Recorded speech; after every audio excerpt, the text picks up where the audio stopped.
Assalamualaikum Buya. Assalamualaikum warahmatullahi wabarakatuh. Saya mau nanya Buya. Buya, saya punya hutang dengan anak saya, tapi anak saya sudah meninggal.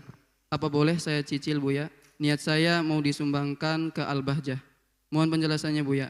Dan apakah bayar hutang perlu dilafadzkan Buya?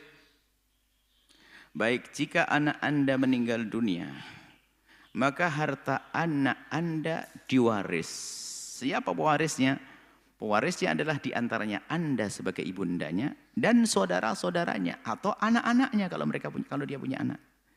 Jadi utangnya diwaris, nggak boleh Anda mendermakan utang uangnya orang lain, nggak bisa.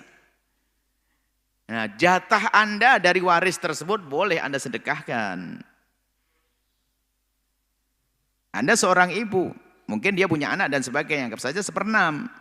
Berarti 1/6, kita tidak tahu, makanya kalau urusan waris nggak bisa, ini hanya seandainya, mungkin dia punya anak atau. Maka Anda 1/6-nya saja yang bisa Anda dermakan, kalau tidak nggak bisa.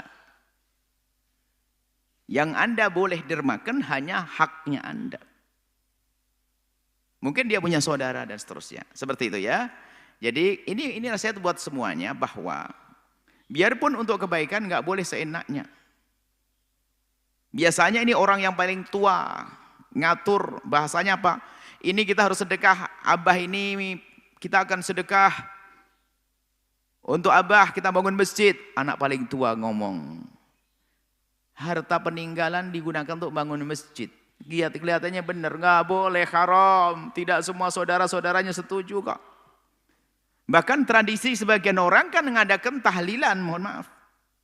Nggak boleh diambilkan tahlilan selamatan nyembelih kerbau dari harta peninggalan orang yang meninggal dunia. Karena semua hartanya milik bersama, milik ahli waris. Jangan sampai salah kita. Selamatan nyembelih kerbaunya nggak boleh dari harta peninggalan. Nah, kalau kita sebagai anak dari harta saya.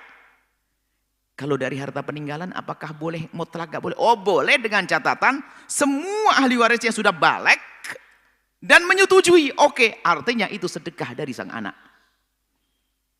Termasuk ya gitu tadi, mentang-mentang paling gede langsung potong sedekah. Ini ya wakaf 1 miliar untuk masjid. Ya Allah, adik paling bungsu belum punya rumah. Nggak boleh, tolong. Berbuat baik harus ada ilmunya, kalau tidak masuk zalim. Maksud ibu Yati, ibu yang solehah, bagus. Peninggalan dari sang anak akan didermakan ke pesantren Al-Bahjah. Nah, akan tapi ketahuilah bahwa itu diwaris.